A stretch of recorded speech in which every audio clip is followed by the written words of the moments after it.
So we crossed 200 million now.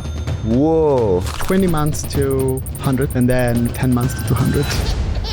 Today we have one of the fastest growing AI companies in the world, ElevenLabs. And I'm so thrilled to welcome their co-founder, Matty, to the hot seat today. Pre-seed was tough. Pre-seed was hard. I think we spoke with a good amount of double-digit investors, between 30 to 50. How much did you raise in the pre-seed? We raised 2 million. Do you remember the price? 9 million. For us, even from investor, from product perspective, it's like, especially now, the speed of execution, speed of investing is the only thing you have. Our biggest contract is around 2 million, and they are mostly in call center, customer support, personal assistance space. What do you believe that most around you disbelieve?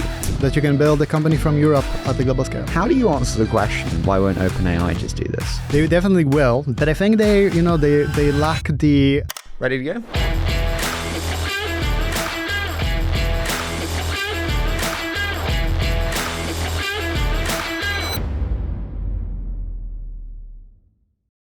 Matty, dude, I cannot wait for this. I've wanted to do this one for a while, so thank you so much for joining me today.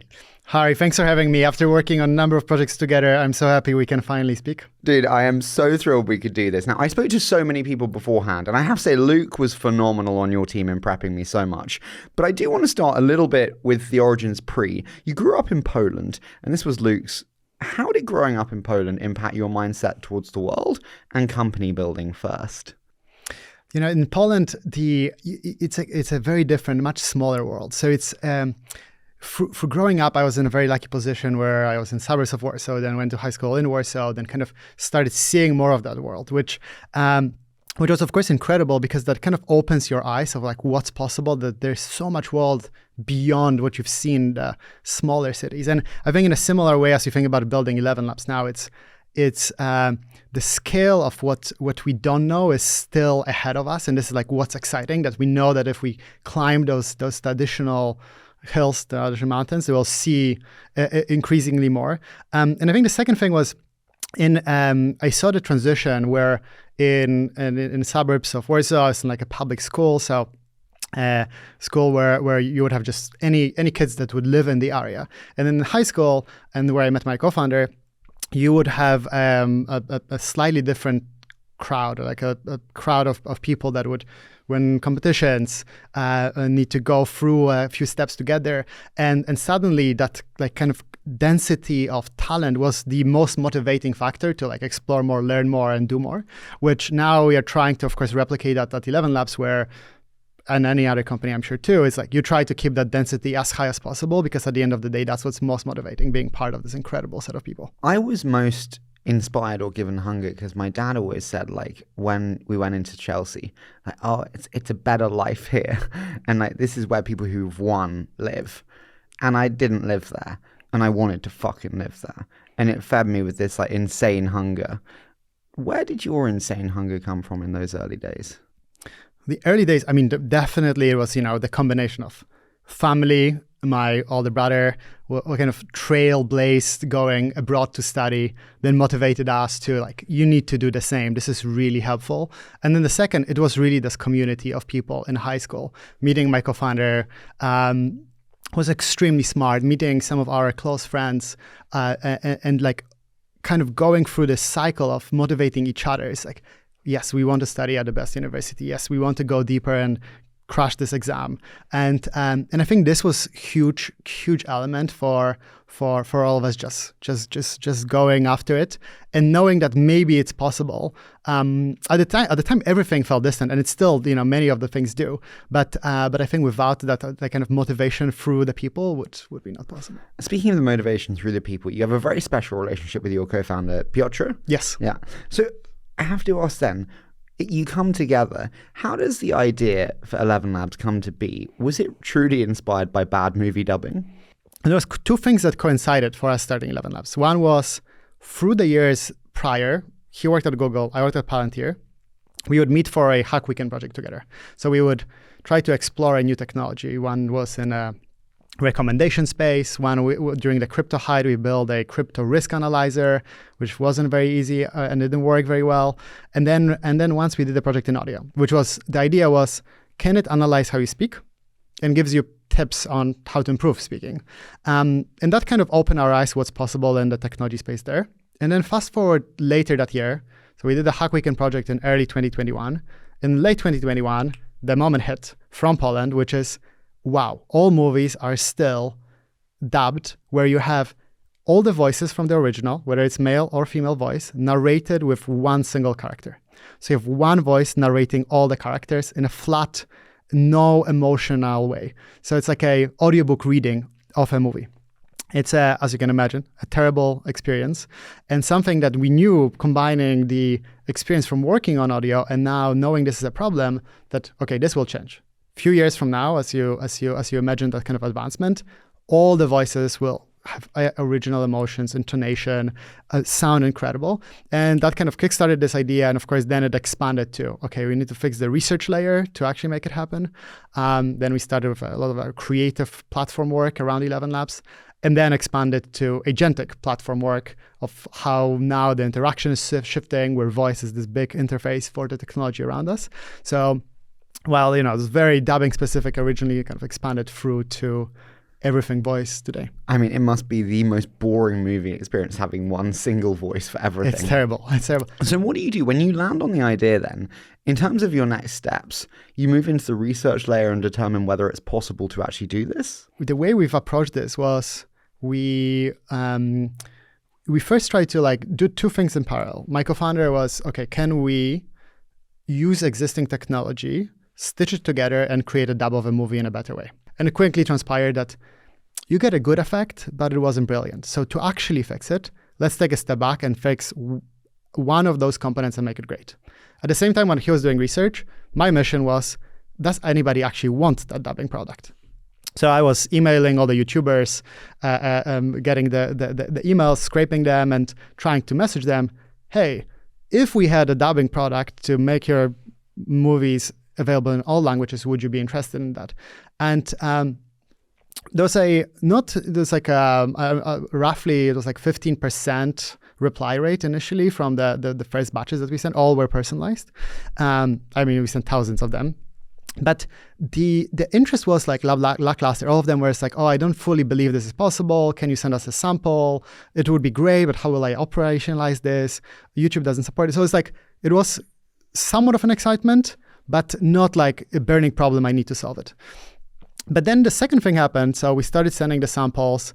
We started speaking more with the YouTubers, and it quickly came that what they actually want help with is much simpler. They want to post-produce and correct if somebody said something incorrectly. They want to understand how the script will sound before they need to produce it. They might not want to speak at all, and they want to voice over the movie. So a super simple problem, which didn't include anything with language changing. And of course, my co-founder, as he dived into the research, realized, and he's an incredibly smart researcher, that you can actually build completely new text-to-speech model, which will be a lot more emotional, intonative, that will make that narration a lot better. So let's put a dubbing problem aside. And as we see, there's this huge other problem with a lot of the creators. Let's solve this problem first and bring that research just on the text-to-speech layer.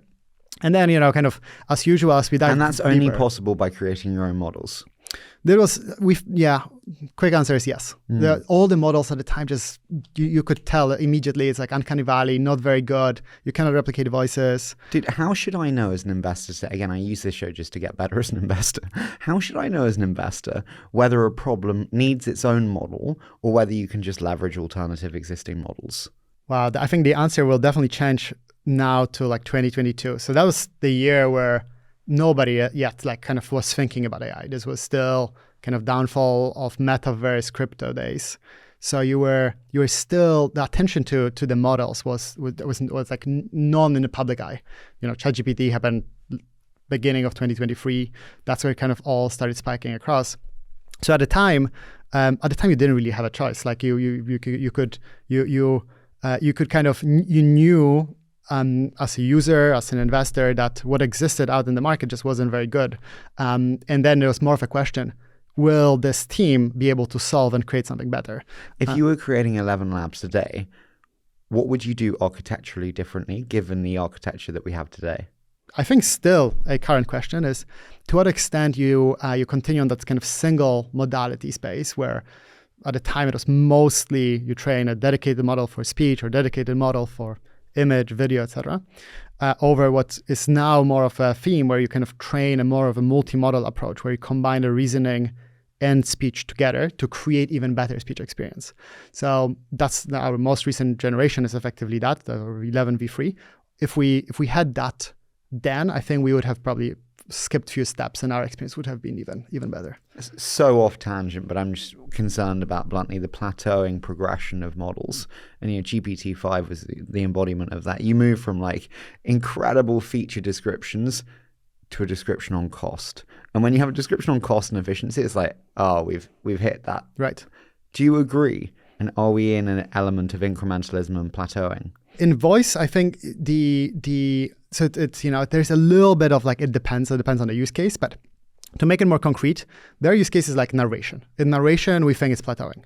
The new model generations will not make narration of an audiobook drastically different. It will be in a similar quality. But I think in general, the point is right, where if you just do research, eventually it will commoditize.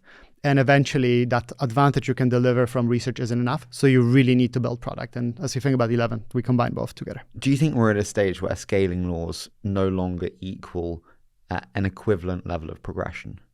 Well, it's in a biased way. I feel like the progression is still like just scratching the surface, where it's just the moment of like still seeing that kind of escape curve of AI getting adopted everywhere is just getting started, while scaling does continue in the same way. So I do think that. But there's a difference there between adoption and development. So I agree with you there in terms of the adoption, but actually the development progression. Got it. I think, it's probably a different answer on LLM space and different answer in the voice space. I think in the voice space, you are still in like it's still not slower rate. And then there's an interesting variation of like, as they all combine, what does that mean for the world? Like a slightly deeper understanding of everything around you. But I think in voice, you still will see pretty quick curve. On the LLMs, I agree, it's probably a little bit flattening to some extent. I spoke to Andrew Reid before the show. I had a great chat to him last night, and he said, ask him about like, why can't OpenAI do it? And I remember chatting to Kieran about this, Kieran obviously being my partner. And there were two reasons why, we didn't work together. One is the small check, which you very kindly offered. And the other was like, no offense, it was super freaking early. And it was like, well, why wouldn't OpenAI do this? That, no offense, two very young guys in London are doing. Like, how is this not going to be done by them? How do you answer the question, well, why won't OpenAI just do this? They definitely will do something. But I think they lack the genius that I'm happy my co-founder and the team has. But I think the true longer answer is, one is focus. You really, I think in the early days, especially, when we spoke then, there was just so many different things you could do in AI space. And I think we took this bet that we want to really own and win in the voice AI research and product space. All our work is directly tied to voice. Then the second thing is, I actually think the number of researchers in the world working on voice and being exceptional is super small. Probably like 50 to 100 people at like this top level. And Piotr and people around him were able, so Piotr was able to assemble one of the best teams in the space. I think we have 5 to 10 people that are in the top 100. Like it's like a mighty team, which I'm kind of time and time again surprised how incredible they are. And to make it specific, I mean, text-to-speech was one that kind of have blown everything out of the water. Then speech-to-text is beating OpenAI, Gemini on benchmarks. Now music, which is, again, something that no big company has yet been able to crack or do. So it's an incredibly mighty team. And then even if OpenAI does, actually do something on research, and I think they are trying, then that product layer is where you really need that big advantage of. If you are in a creative space, if you do narration, if you do voiceover, if you dub, you go through so many additional steps to really make it perfect. We do that well. If you're building a voice agent or conversational agent, you need to bring knowledge base, integrations, functions. You need to then deploy, test, evaluate, monitor. All of these pieces are coming together in a platform. And I think OpenAI is, not investing as much time. They could, but they aren't. So combination of mighty research team, speed of execution, and then actually focusing on the use case in a deeper way. You mentioned that kind of the mighty team. Those people are very valuable people, and an OpenAI or an Anthropic or a Meta would pay a lot of money, it would seem, for people like that.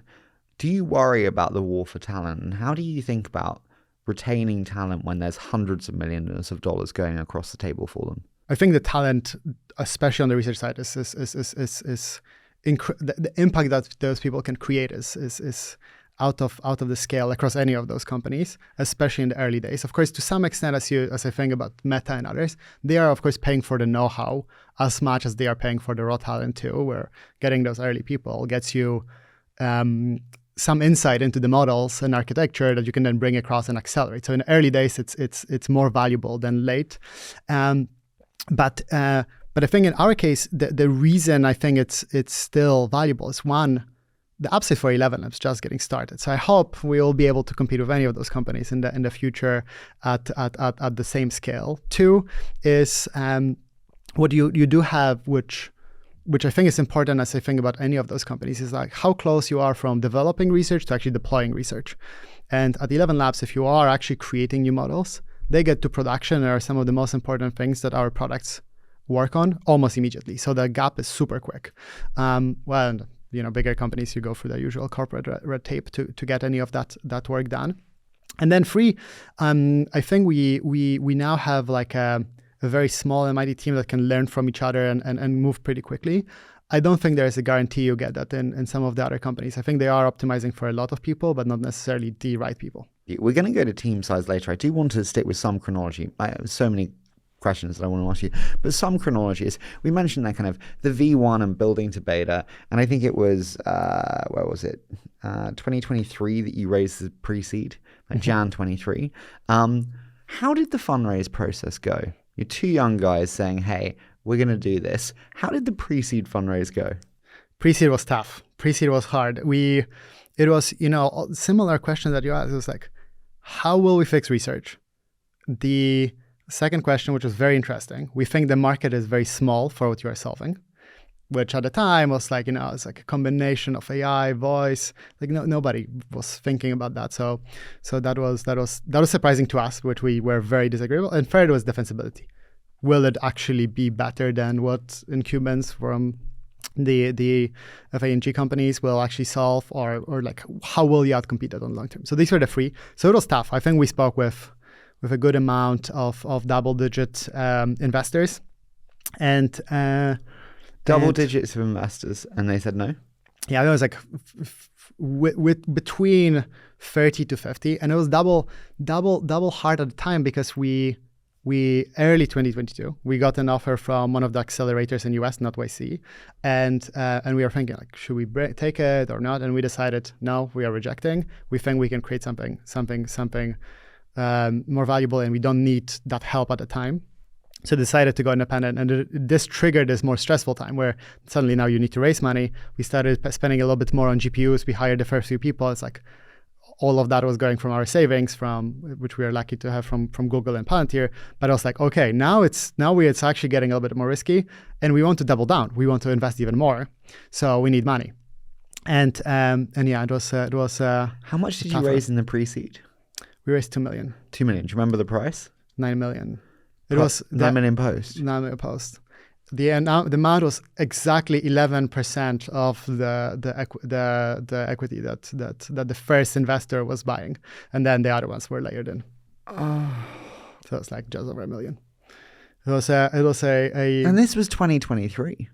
That was 2022. This was not yet. No, but dude, I'm so used to like stories like this on the show where it's like HubSpot, and you're like, when was it? Oh, 2006 or 2008 or 9 or whatever.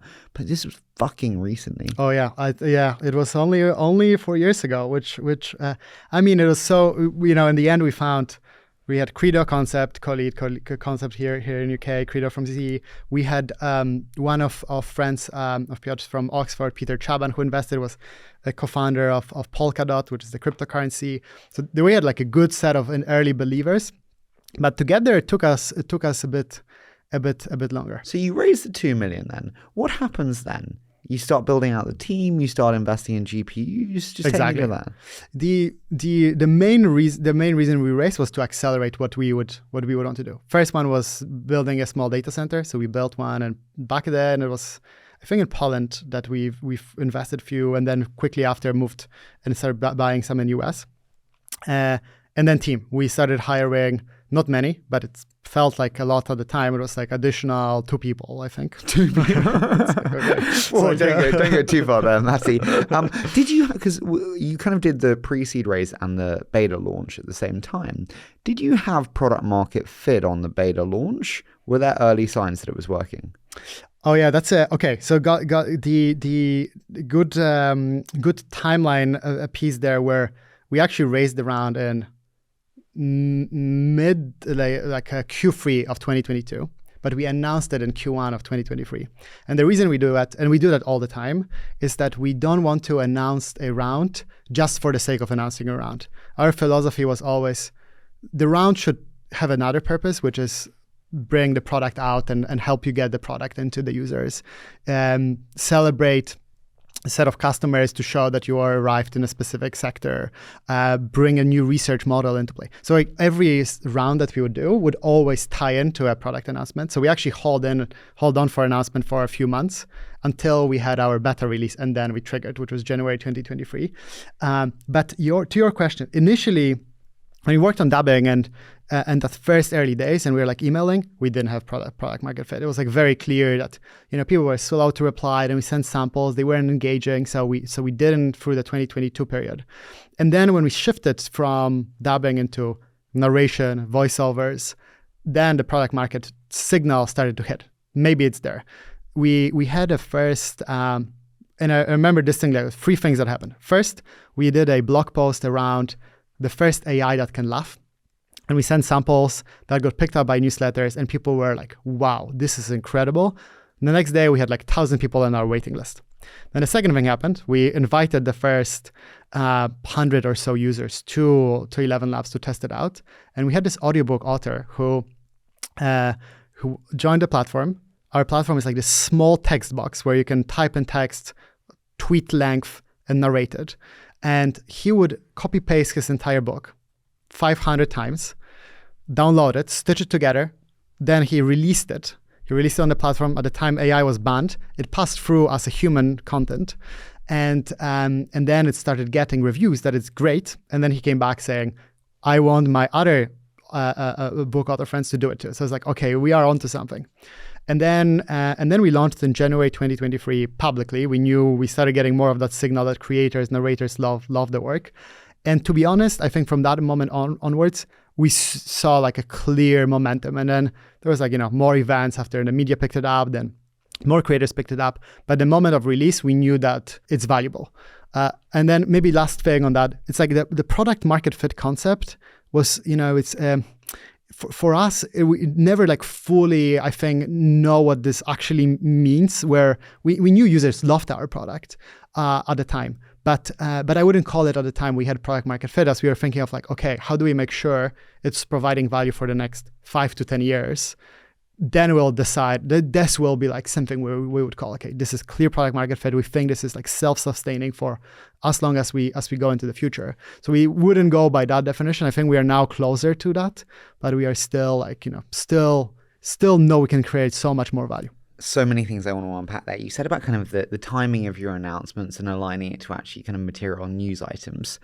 Do you have any big lessons on announcements, how to do launches that you found particularly work well that other founders should know? So that's the first one. 100%. Like it's like for us, the making announcement close to something big you want to announce from the product, from the user, from hiring perspective. Tied with that. I don't think celebrating the number itself is the right way. I mean, in a way, it's like you're giving away the company. So it's like almost like, what are you doing it for? And you want to show as much of that as possible. So that was the first one. Second is, I think it's very easily to optimize for the and maybe I'll caveat up front. Depends, of course, on whether you are self-serve use and creators, developers are optimizing for enterprise and sales led, but second thing would be you really want to focus on how you actually get the users rather than just the media PR element. I don't think the latter is actually as valuable as it seems to a first-time founder. For us, I remember when we did the beta, we were speaking and with some of the bigger publications, and one rejected us, the other one accepted us, and we felt like it's a big deal. Then we did all the prep for the interview. We did the actual news.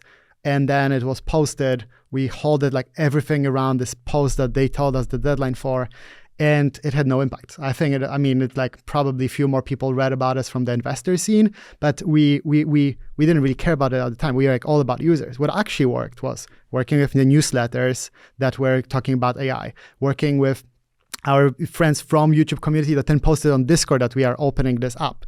Our Discord community was one of the most valuable. Reddit, those people picked it up quicker than anyone else. Hacker News, posting there, like all of those were immensely more valuable. And we, since then, always spend a lot more time on any of the actual forums where our users are rather than where they are not. I think we grossly overestimate the importance of traditional press. Oh, 100%. I remember when I was first in TechCrunch, I was like, I'm going to be like viral. It's good. Everything's going to work. Yeah. And then it happens and you get like 3 followers. And this was when it was much bigger. And it's like, so I completely agree with you there, the grassroots. The other element kind of tied to that is, how do you think about fundraising? And this is advice to founders, fundraising pre or post a launch? What has frequently happen if the launch goes well is you will get more interest. And I think you'll get interest from investors, from events, from media. To a large extent, this is like the time you should really focus on getting the product, and kind of all of that is like a distraction to a large extent. Like, the first time we launched that kind of happened, we started getting so much of that. And I'm sure I did the mistake then of like picking up a lot of those and doing more events than we should, where like the best course of action would have been to just spend even more time with users, and then kind of early enterprises started getting interested, so more of enterprises. But I think on the investor side, I think you want to line up investors. So you do want to tell them like, okay, I'm not raising now. I'm going to reconsider whether we need more capital in Q3 or Q2, whatever is the time period. So you want to line them up, and then when you actually need the money, then is the best time to actually re-engage with them. But I would not I think it's a waste of time to kind of be in this like continuous fundraising mode. It's distractive. You need to have conversation. It's not useful. Yeah. Do you choose 3 that you'd like to have that you engage with in between cycles, or do you not even do that? You just say, hey, I'm heads down on building. I'll come to you when I'm ready. Today, less. At the time, good question. In the sense of we do have a few investors that we think would be valuable that we might not have today in the kind of the space. I mean, I'm very happy we are kind of working together. But no, that's the truth is 100%. We through the time we would have few investors that we wouldn't try to proactively reach out, but if they reached out through any of the conversations, we would try to engage. But the engagement there wouldn't be like, hey, we might be raising. It would be much more of like, hey, can you help me with introduction to X? Hey, can you help me with this hiring problem? And this has worked tremendously well through the work, where I find that like the investors are genuinely keen to help if you find the right person and you have a very clear problem, and you don't try to like overuse their time too. Like you come with 1-2 things that are concrete, useful, and then they know as well that if you are growing as a company, it's good for them to show the help too. So we've done that. It's also a good litmus test to see if they genuinely are interested in being there, or if it's just platitudes of niceness. Oh yeah, 100%. Totally agree with you. Before it's like kind of the second thing where you do get the interest from investors. I think this is the best time to actually test whether they can be helpful. And before you accept any term sheet, any money, it's like, now can you help me with angels that you want on cap table? Do you want the introduction then? That's the best time. Any advice on angel selection for founders in the early days? The way we approach it is like, so we had standard, of course, the venture capital to whether it was the help with their network, with the brand, with making sure we arrived in a specific region. But on angels, we would usually optimize for, do they have domain expertise that we don't have? That's one category. Second, can they help us validate ourselves in specific circles we might not have access to? So like if you are an AI founder, it may be valuable to have a set of AI founders in there, so you are part of the same events, the same conversations. And then, of course, in our case, it was, can we have some of the go-to-market expertise where we had a lot of self-serve, some Palantir experience, but the sales-led, how can we bring that in place as well? You mentioned starting with the author. Suddenly it was going well, and you were seeing this great groundswell and great adoption.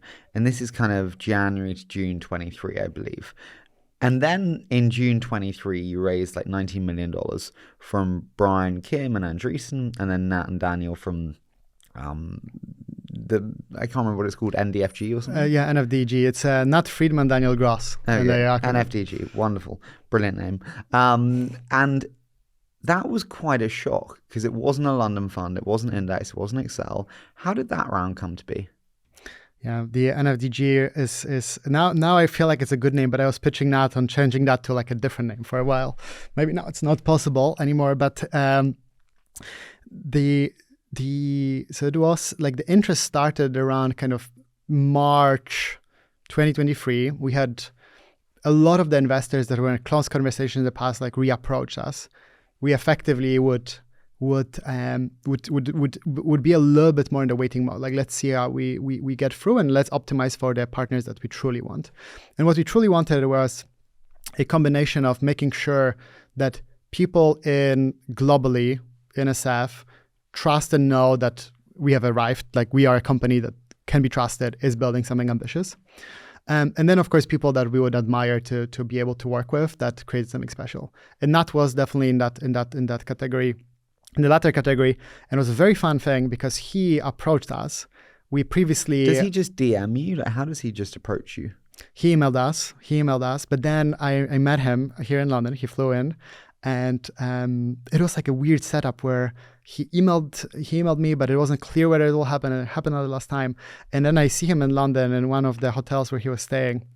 And the first thing he was saying was, which was the only investor ever to do that, was, so I tested your APIs and this thing doesn't work, this works, voice here wasn't good, the stability wasn't very clear parameter.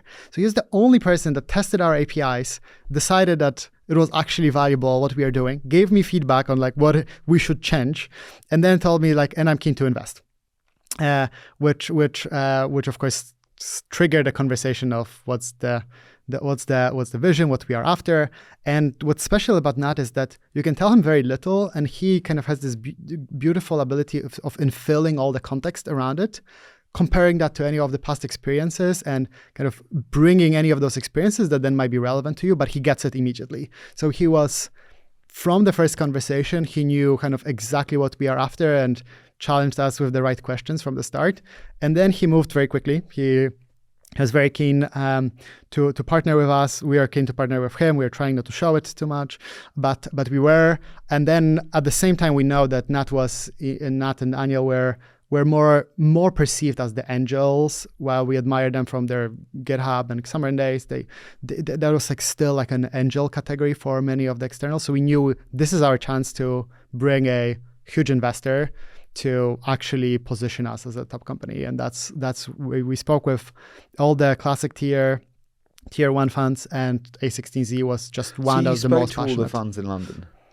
We spoke with few funds in London, yes. And then Brian flew to London? And Brian flew to London. So Brian, I mean, A16Z was phenomenal. They did exactly what we spoke about, which was they've shown us that they cared before they invested. They introduced us to incredible people, to some celebrities to work on the voice licensing. So they were like on it for 2 weeks prior or like week prior, already to help out in any way they could. And then Brian flew to London, met with us, and then we signed a preliminary term sheet. It was interesting. He flew in, we were negotiating. Also, my phone call to Piotr, to co-founders, like, hey, what about this terms? Can we accept this?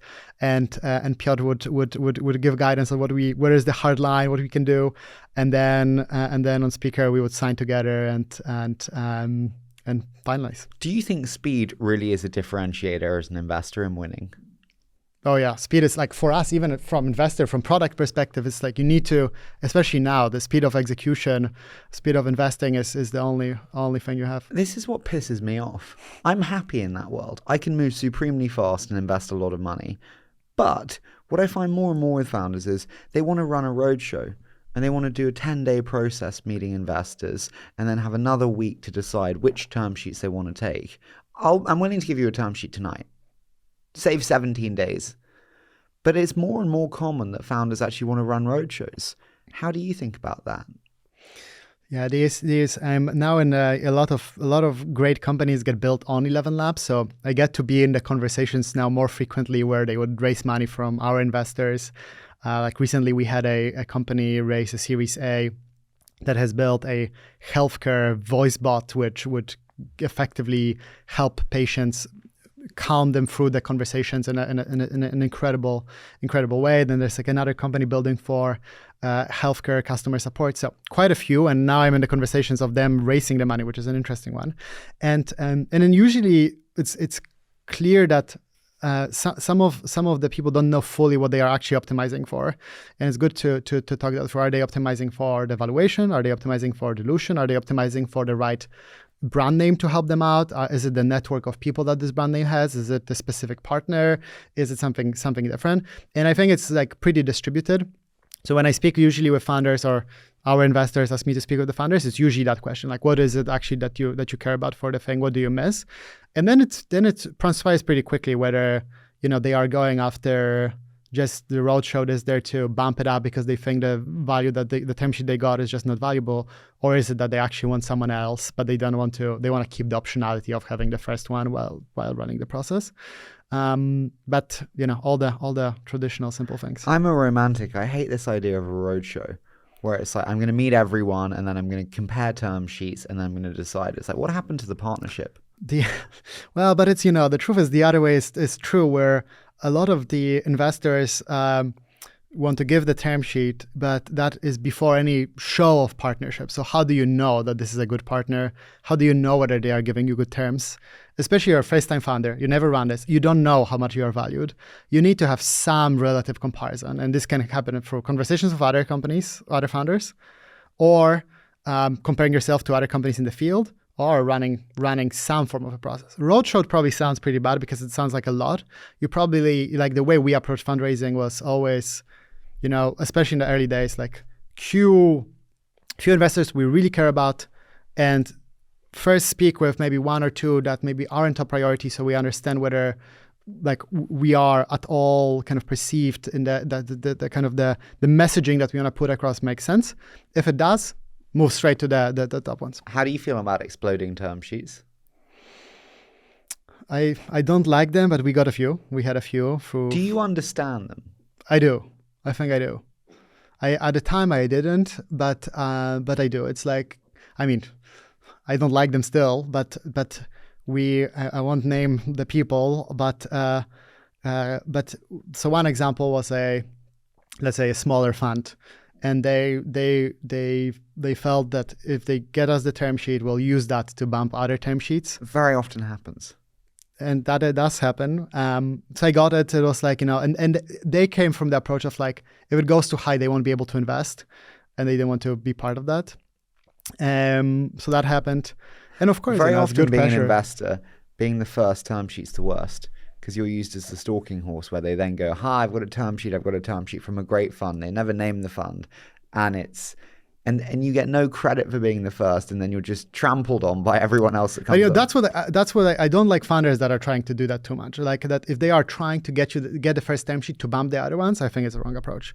I think you should, like it's, okay, if it's like order of magnitude off, it's probably wrong, or it's like, 5x, then yes. But if it's like plus minus 20%, that's like a wrong optimization. There's just so much more value that investors, partners can give than the money itself that I think should be optimized for.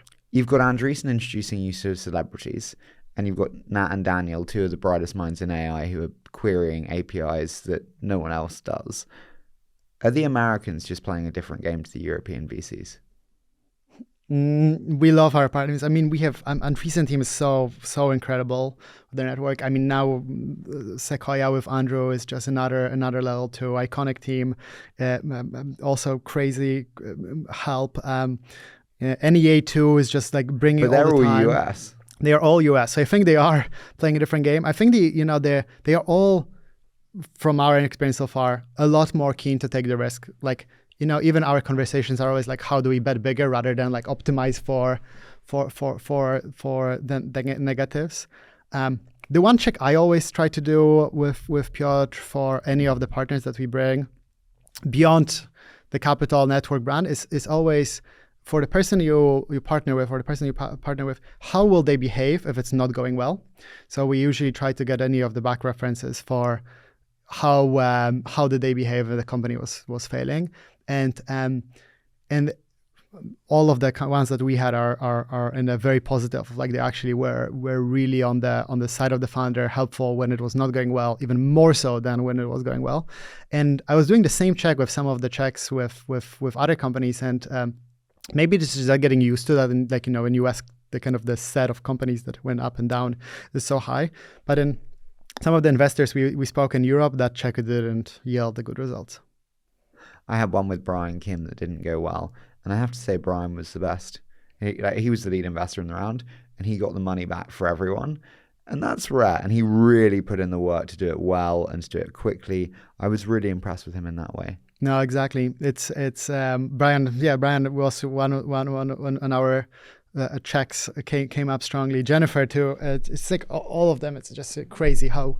Okay, $19 million in the account. Most people suddenly then go on a hiring spree, and not two people hiring spree, but like a proper hiring spree. But you favor very small teams. You've said this to me before, but Luke said it to me. Why do you favor really small teams? I think the first piece is that more people frequently doesn't fix the problem. It's like you don't need that many people to do something special. That's the first thing. Second is by keeping an asset organization today, we're 250 people, but really it's more like 20 teams going go to market of like 5 to 10 people that are just executing on specific project where they have higher ownership. They can move extremely quickly. They see the result and iterate with reality a lot quicker to improve that. And I think this just works in such a beautiful, beautiful way. Of course, there are other challenges with this, but are those 20 teams organized by function or by project? A little bit depends. In the product by like a product area. So we have a team working on our studio interface, team that will be responsible for all the core experience when you log in, team responsible for the entire voice agent suite, and within that there's a team working on some of the more enterprise components, another team working on some of the self-serve elements. So all of the teams will be organized there on the product area, and then the other parts we try to shard it pretty quickly. So, we will have a separate team for talent, of course, then the team for people, and they will have a high degree of independence when they actually execute, which helps. You mentioned 250 there. It's small given the size of company in many ways, but it's also still 250 people. When was the company culture the worst, and what did you learn from that? There was like moments where I could feel this kind of tension between the go-to-market research engineering. And there's like a specific story where, it's a super lucky position where we develop our models and bring them to the customers, which of course makes it very special. We frequently will show for the very first time to the world something that was not possible and is possible now. In 2023, late 2023, so we did the text-to-speech. We then did voices, so you could recreate a voice. Then we create like a basic way for speech to text internally. So we had all the components that we originally were speaking about to create dubbing, and we haven't done dubbing yet publicly. And we gave all the components to some of our customers so they could use text to speech, the voices, and there was like a lot of pressure that like it's a valuable technology we can give to our enterprise clients. And one of the enterprise clients, we told them that we are planning to launch our dubbing solution, combining those components later in that it was I think September, later in that month, and they took the components and released dubbing 2 weeks before we did. And that was one of like the low moments for me, for my co-founder, for the entire team, because dubbing was our story. We told that to everyone. We knew that this is the thing we want to solve first. We had all the components to be able to do it. We're just waiting to optimize it to make it perfect. And then suddenly this partner released it and got all the attention. So all all the media, Twitter, all the users were like, wow, this is the most incredible thing that has happened. How amazing that you can speak in another language and still sound the same. And you could feel the morale in the company was low. People were like, we spoke about this. We knew for like almost 2 years that this is something we want to solve. And how did it happen? That the customer had this and solved this first. So research engineering wasn't happy. Like, how did they do it before with the components we gave them? The go-to-market wasn't happy because like, how did we sell this to the customer? Now we are like, all the potential clients we could have had isn't good. And of course, me and Piotr were like, hey, this was our idea. Like, why would you do any of the partnerships if all of that is like kind of given to another company? Who was the partner? I don't know if I can mention. And to their credit, I don't think the time like that we told them it was actually a factor. I think they were just trying to do something quick, and like we had a lot of calls with them those days because we were thinking like, what do we do? Is the contract give us flexibility to not continue? So we spoke through with them of like, hey, why did you launch? I don't think it was dictated by our timeline, but the timeline was very close to each other. And they told us that they thought it's a good hack weekend idea. So they gave it to their intern, and the intern has built that project. And then it exploded. But it did give them like in tens of millions of revenue over that period of time. So it was significant. Fuckers. What's your biggest piece of advice to a founder who has a moment like that where you just feel the air come out of the company? How do you inflate the company again after such a damaging blow? I don't think the first reaction should be that like, hey, everything is fine. I think you should like be authentic and tell the team what you are feeling. Like, how has this happened? And actually like go through like, what have we done wrong?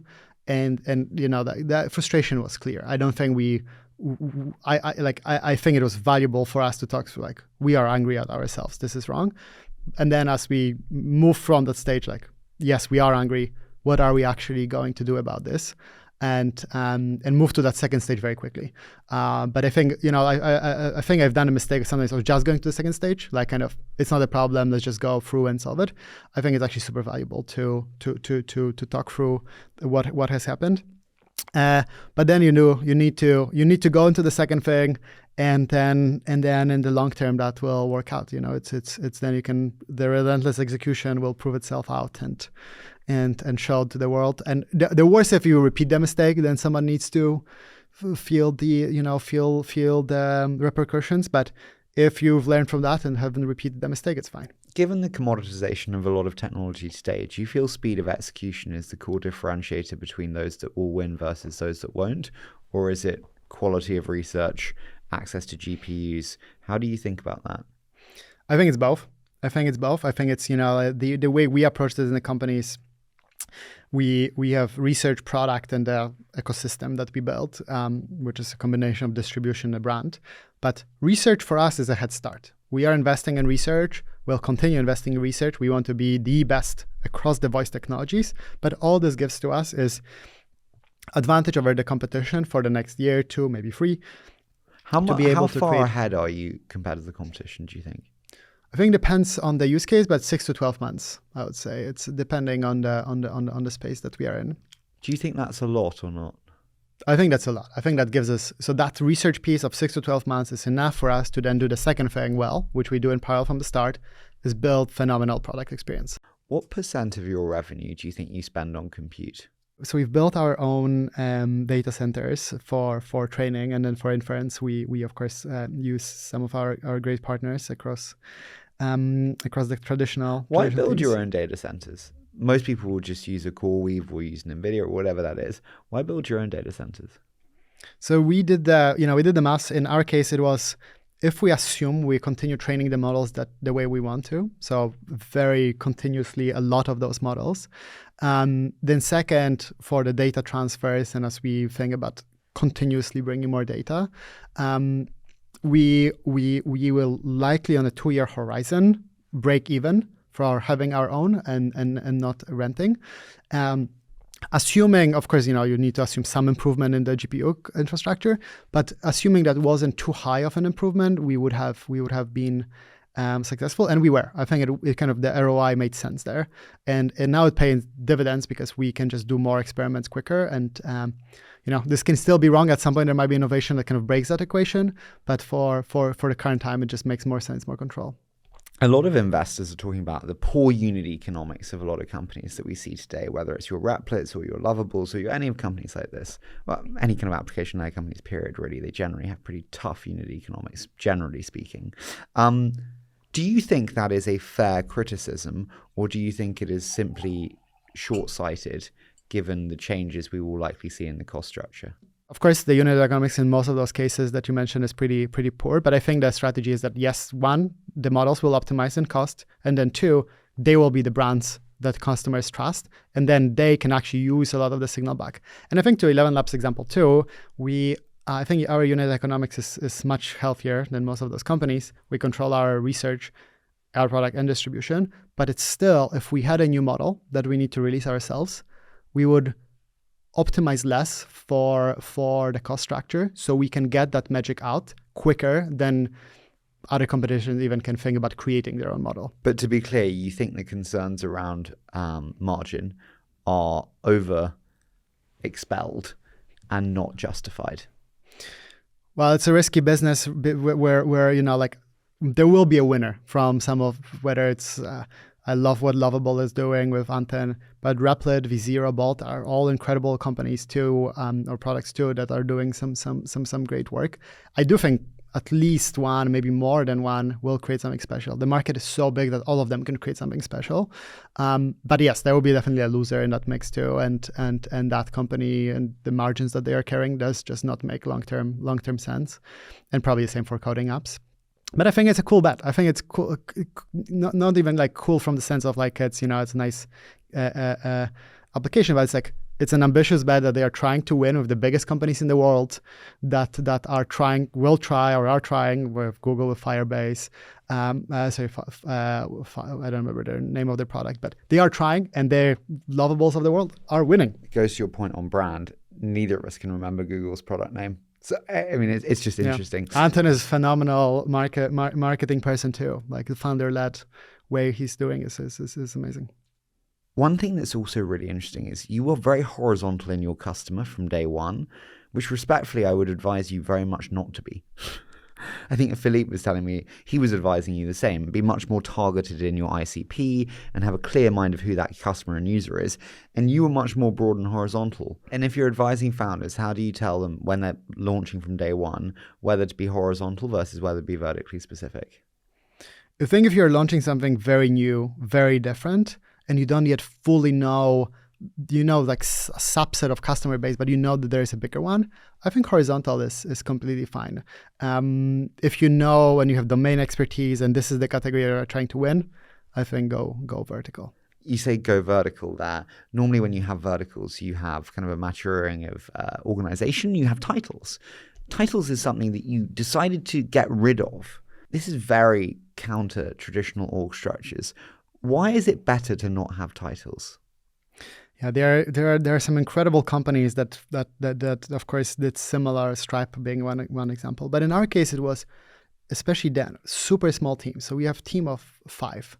A lot of people join, and what we wanted to optimize for is like, one, the main thing that matters is the impact. You can join and you can be the most impactful person from day zero in any of those teams. So the title shouldn't define what is your level of decisions. Second thing with the small teams that happens is that you have a lot of those small teams. So if you start looking at who gets the title or not, it just becomes a distraction, given that teams are like those small units that just keep executing. So that's the second thing. And the third thing, we wanted to like also make it very clear in that mix where, and still do, if you are joining ElevenLabs today, you can transition to being a leader of any team, of any function super quickly. And titles felt limiting to that. We felt like people joining in and seeing the kind of the wider set of organization already having set of roles defined for them would make this a little bit harder. And that's not like, you can have a lower tenure and be a manager of people with much longer tenure if you are the right person. So titles we felt were taking away from that.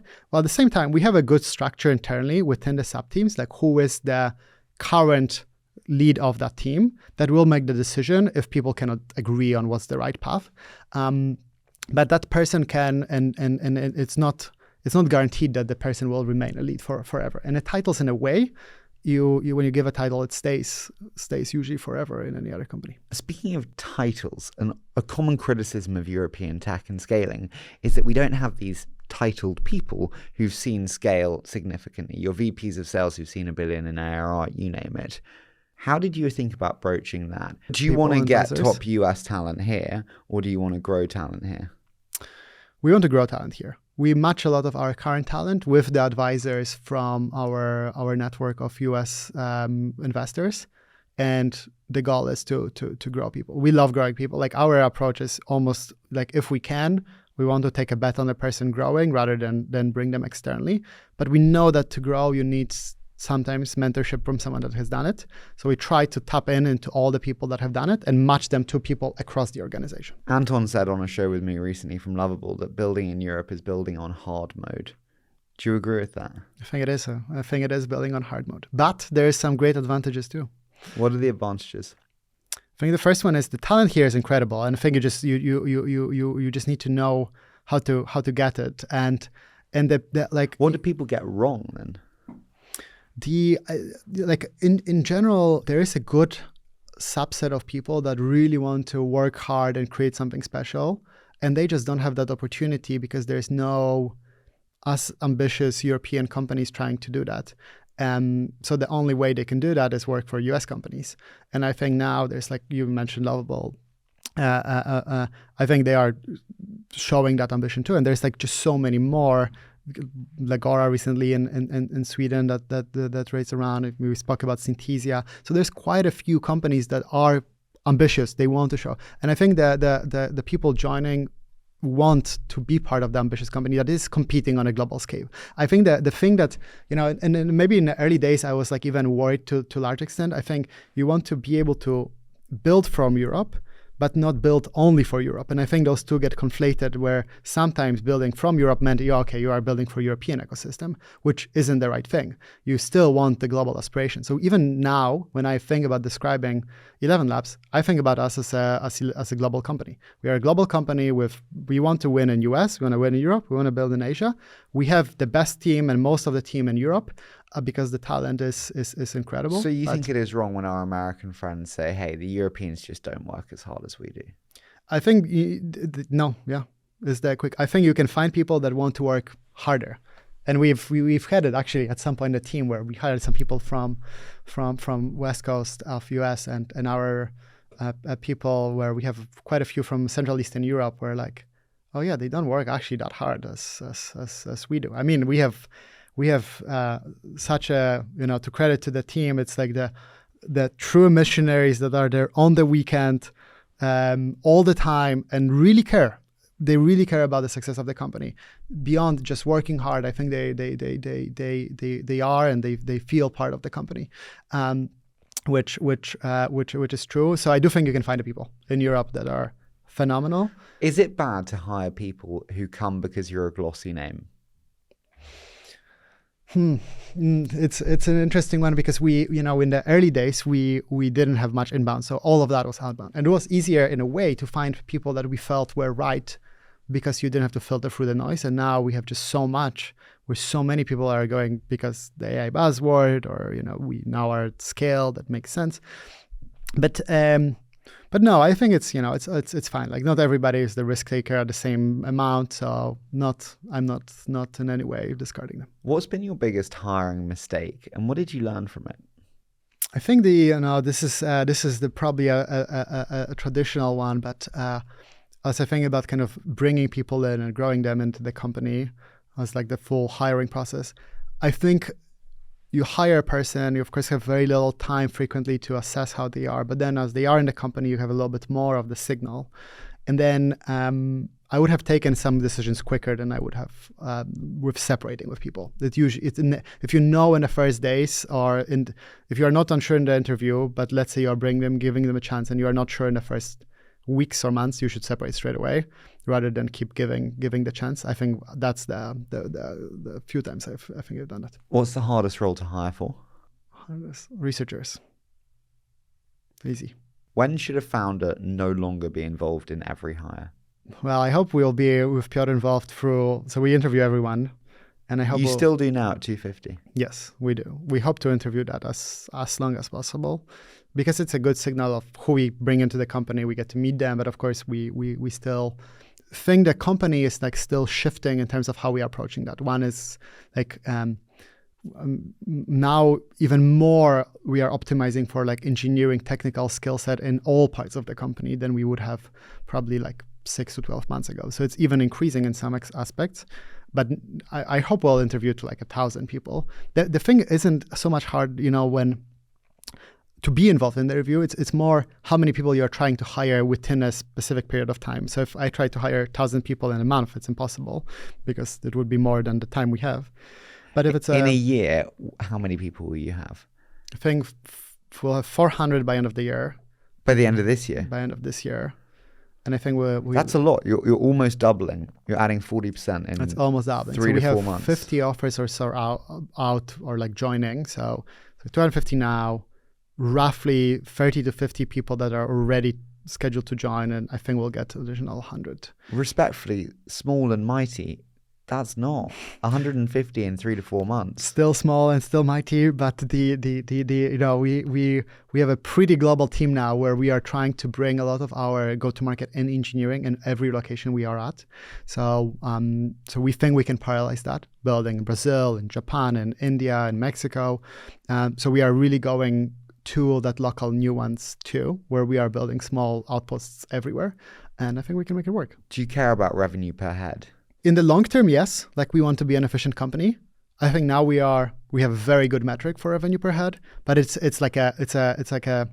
good show. Like, are you an efficient company? But if we think there is a path for us to get there over time, we take easily the new hires that can help us. I mean, you know it extremely well as an investor, but of course the one of the key metrics is retention, or how you think about NRR for any of the clients. So me bringing people now, helping us get the distribution before competition does, might decrease my set of revenue I get, but if the NRR keeps growing and I don't hire more people in the next 5 years, that metric of course will change. Can I ask what revenues are you at now? When will this air, or like plus minus? 2 weeks. 2 weeks. 2 weeks. Okay, so we crossed 200 million now. Whoa! So it's a good number. That's amazing. Yeah, that is a great per 250 if you've got that now. Yeah, it's pretty good. Fucking A. Thanks. What was it end of 23? The end of 2023, I think we were between 35 million. 35 million. You went from beta launch in January to 35. We did 20 months to 100. And then 20 months to 100 million. Yes, I think something like that. Fuck. And then around 10 months to 200, a bit longer. 15 months maybe. Just crying as I write these numbers. Oh, it's so depressing. I mean, I'm so happy for you. And the thing is that, of course, it goes quickly. It can also go quickly down. Well, but is your revenue not relatively sticky? I think it's relatively sticky. You've got large enterprises as the majority. Our biggest part of the business now, and we're obsessing is building effectively conversational agent platform. Most of our the biggest customers are building. Who's your biggest customer? Not name, but like size. Our biggest contract is around 2 million, and they are mostly in call center, customer support, personal assistance space. All of those companies are orchestrating combination of the research, so speech to text, LLM text to speech, and then bringing a lot of those integrations that we create. So that's like the on the enterprise side, whether it's Cisco. These are not the contracts there, but Cisco, Twilio, recently working with Epic Games. these are some of our biggest deployments of the work. And then, of course, we are in the lucky position that we still have a huge self-serve distribution of creators and developers building all the time. The one I really want to ask, if it's okay, is so it gets 10 months to 200 million. Yeah. What's that to 300 million then? Because you did 20 months to 100, 10 to 200. Well, we are ambitious company, so we hope to. Can we do 5 months to 300? We would love to break if it's a healthy revenue and we are creating good work. We would love to break the record. What was the price of the last round? 3.3. 3.3. All rounds divisible by 11. Okay. 3.3, and then you did that when you were 150 million in revenue. We did that lower. We were somewhere between 100 and 120, I think. Okay, 100 to 120. But I'm just looking at that going, you did that Jan 25? We announced it Jan 2025, and then we did that towards end of 2024.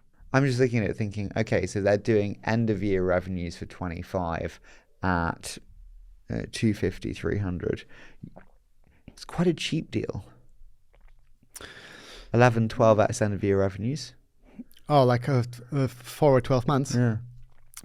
Well, it was, I think the first, so we did the round in October of 24. So we were probably at 80 when we got the docs, and then it was signed then.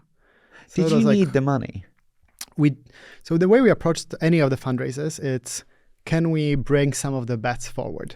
In that case, it was even more spend on models, like expand into multi-model.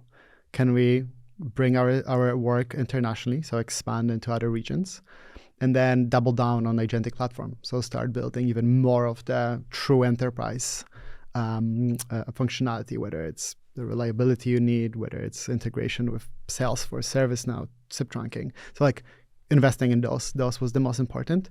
But at the time it was 30x revenue, so 30x current revenue. So pretty good then. How do you balance between focus and executing according to plan versus being able to do more? I understand the benefits of being able to do more, but you can probably always do more with more money. It doesn't mean it's the right thing. I think that the kind of the variation of this is like, can you parallelize a new effort without distracting the core work? So, and that's roughly why we are trying to approach this. Like, can we bring our work to a new place? Can we create a new product experience without affecting the core thing that's actually important for our users? If we can, then we'll likely invest, bring the people and do it. If it's distracting, then it becomes a question of like, is it worth the upside? When we think about kind of doing more, the question that I think we forgot earlier was what's the biggest line of business in the future that is not a very big line or non-existent today? It's interesting because it's on the relative basis. I think our agents' work is already huge, but I think it's just scratching the surface. I think it's going to, if we play it right, it's like a multi-billion-dollar revenue generating business just from, just huge, of course, creating voice agents and going deeper. So I think this one is on the relative. And these would be voice agents that you sell to companies to manage their customer support. That's right. Got you. That's right. I think, and then you can go deeper. You can, of course, expand from voice into conversational agents. And by that, I mean, you start building omni-channel solution with email integration, WhatsApp integration, which is kind of that, more classic customer support. Would you sell then to an Intercom and a Decagon? Today, so we have a public partnership with Decagon, so we do. But of course, as you start going deeper, it depends a little bit where Decagon goes and where we go. Are they going to verticalize, or they will continue horizontal and go down? Well, we verticalize more. So there might be, some areas where we overlap a little bit more. But today, we have very partner horizontal approach that we treat all of them as good partners. Speaking of kind of good partners, right now we're doing the human plus agent. We're so friendly and we make each other better. And there's a time when human plus agent just becomes agent. Do you think we are seeing a lot of resistance from employees within companies towards agents coming in? We do, but the way we've seen this kind of transition happen now is where you will have more specialized humans where the agents are taking more of the manual parts that nobody really wanted to do or was effectively very easy to or very didn't require domain expertise. So like a good example is like if you're taking appointment scheduling, if you are doing a refund, all of those, of course, assuming you have the safeguards and authentication in place, are pretty easily done with AI. But then suddenly if you need to help a patient navigate the outbound flow after going from hospital or understand analysis, that cannot be done with AI. There's too much at scale at stake, and you need a deep domain expertise. So we've seen like kind of the transition where that side of people helping in that kind of last mile is even more valuable. Well, of course, AI can help with those easier tasks across. And I think this will continue. Of course, the percentages will shift where you will have even more automation as it goes deeper, and then even more value assigned to the people doing that domain expertise, because ultimately it will help automate the task at hand. Well, does taking money from Sequoia meaningfully move the needle in a way that it doesn't from other funds? You know, like I think so our first round was with A16Z, and it didn't meaningfully move the needle for us. Like it was very clear that people respected you in a way that they didn't before. Yeah, I agree. And then Sequoia came in Series B, and that kind of doubled down that perception where it's like, okay, A16Z and Sequoia are part of the company. It's like it's also very rare to have both of these investors in any of the companies. So it did help, like where a lot of investors, a lot of clients would be respecting that, and now Iconic on top of that is just incredible mix. Have you and NFDG too? I think NFDG too is like, you know, of course, clients will usually not have that perception, but the investors do. But investors do, and some of our engineers or users really, really admire and trust Nat, and I do too. So he's great. You're a very strategic asset when you look at what you have and what you've built. Have you had acquisition offers? We did have acquisition offers. Did you contemplate any of them, honestly? We always will do like the basic diligence and let our investors know that it's, you know, that we had this, and usually. What was the largest one? Well, the largest one didn't have money, so but the ones that we went, it was like an interesting conversation because we would frequently try to like go into, is the strategic partnership, and then they would be like, oh, can we consider, are we open to M&A activity? But it would be a while back, and I prefer also not to share. Was it tempting? It was tiny bit tempting, but in a way where we in the first one or two examples. So the first one was when we were doing Series A. It was going really well, and then of course we're unclear how this will continue. It's like a very beginning of the curve, and that the first one was like, okay, this is first time we ever are doing this. Let's understand what they are offering. But we were more interested into like seeing whether more about the process itself, like how it happens, rather than actually giving the company. Because then it was clear, okay, they don't actually want to acquire us. This is what we understand, and we need to be part of the company. So we were a flat no. And since then, through any of the conversation now that we know that this is even approaching this M&A, I think it's even more so now. I think we are more. Did you do secondary? We did secondary, and that helps. So we do. Almost every round we can, we do secondary and a tender offer for all employees that have vested stock, so they can sell the stock. So they all feel that there's actually liquidity to the company, and I think it's valuable because we are betting for something huge, and you want to know that you can take the risk to bet on that some big outcome.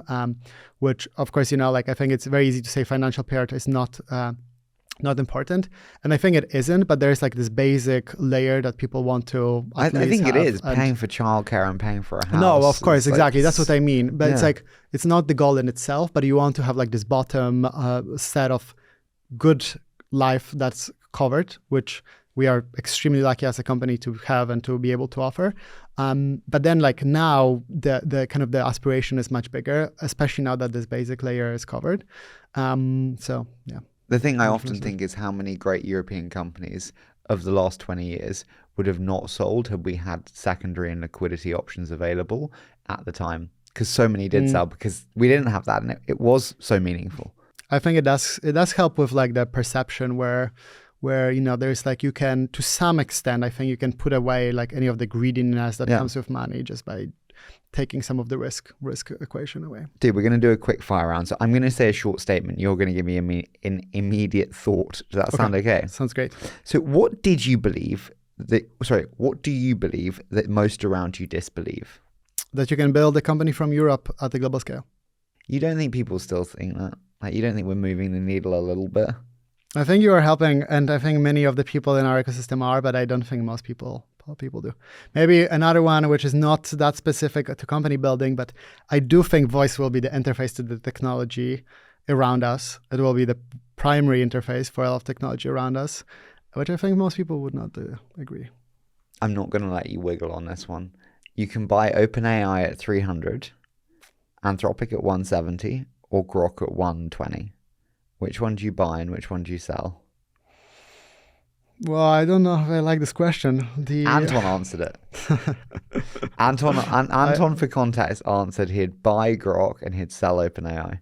Okay, let's keep it on the positive. I would buy OpenAI, but I love Anthropic. Like, if I was on the coding side, I think I would be buying. Do you mandate Cursor? No, we don't mandate. It's like you use what you think is most valuable. What do most people use? Most people do use Cursor.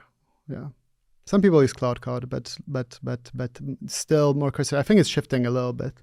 I'm also like to your other question. I don't remember who was the investor, but they did say that like which I think I would also like as I think about that decision is I would be happily investing in a lot of the products I use, and I do use ChatGPT very often. Every so often I will use Anthropic.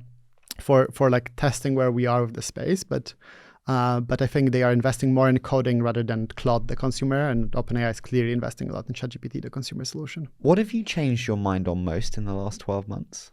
I think that and I do know it's a rapid one, that's why I'm going quick answer, but that we previously would not do any of the product innovation if we knew that we are doing any research initiative ourselves. And I think now it's shifted that we will sometimes explore product with outside research, even if we don't build it internally. Is speed of ARR growth a bullshit metric? Depends on time horizon, but in general, yes, I think speed of ARR growth doesn't matter. What's your favorite consumer brand today and why? I really like 8 Sleep. I don't know if it's a consumer brand, but I do like 8 Sleep recently as it's like changed quite significantly. I don't know if that's the brand. I am a huge user of Google Maps and love Google Maps. Lovable, I really like from consumer-ish applications. You can be CEO of any company for a day. What company would you be CEO of? I would choose Google or OpenAI. I would know the know-how of some of the incredible models. I think more Google. I would say Google. Genie, VO3 models, incredible innovations. And then at the same time, just the scale of operation would be interesting to see. Are you super bullish on Google? People question them with the golden egg. You didn't give me Google in the previous question. No. I would invest in for 300. I would invest in Google, but that's not an option. But you're super bullish on Google, even with the ads model being potentially. No, it's like super bullish is definitely not super bullish. But I think Google is. I would still put a lot that Google has a good future, and especially recently they are catching up in many places. So I think they are definitely in the race. I'm creating a title for you. You're going to be the president of Europe. Okay, I'm aware for all of our American listeners, Europe is not a country, even though you like to collectivize it and make it one. President of Europe. What would you do? One thing to make the European ecosystem have a higher chance of success. And my word goes into law immediately. Yeah. I would proxy a lot of AI law to US law. I know this is has a huge set of repercussions, but I would try to follow exactly how US is approaching a lot of AI related regulation and just implement the same, or create another state in European Union in Europe that people can opt in that follows that law. Do not make it too hard given all the repercussions. How important is founder brand? That's an interesting one because it's my answer here would be I don't know, because in many ways, as we thought about the ElevenLabs, especially in early days, it's like the people that build the company are the people that build the company, and in some ways they kind of still don't know to what extent having some people that are very much out there, let's say I'm now in this podcast, takes away from that, and we want to make it complementary because the reason we are successful, I think, is to a large extent because we've created incredible research. The engineers are just grinding and creating the best product experience. Go-to-market team is inventing new ways to combine self-serve and sales. So it's all those parts, and then supplemented by operations, scaling the company from less than 100 to now 250 in the span of 7 months, while keeping culture intact. These are all so hard things, and with hyper growth, I think there's less time to be able to appreciate all those individuals than you would otherwise. And I sometimes worry by having that kind of too much of the founder brand kind of takes away from that. But my mind is changing a little bit. I think maybe you can elevate that by having a founder brand out there. Final one, and it may be a little bit of a thought, but what's the single best piece of advice you've been given that you think to most often? Well, it's not most often. So in the recent times, I like what Peter Thiel said about the biggest risk is not taking the risk, and kind of staying, not taking a decision or staying. What risk neutral. Did you not take that haunts you most? It's shifting, because if you ask me that, I should have taken that risk. So I usually try to take a quick action on top of that. But one that is we are considering is an acquisition of another company now, which is a big company, and that company, is in hundreds of millions of dollars. So it will be a huge risk for bringing them in, and we think we can do better internally. So I think we won't take that risk. Matti, this has been so much fun. Thank you so much for putting up with my meandering, and you've been a fantastic guest. Thank you, Harry. It's a pleasure to be finally able to speak together.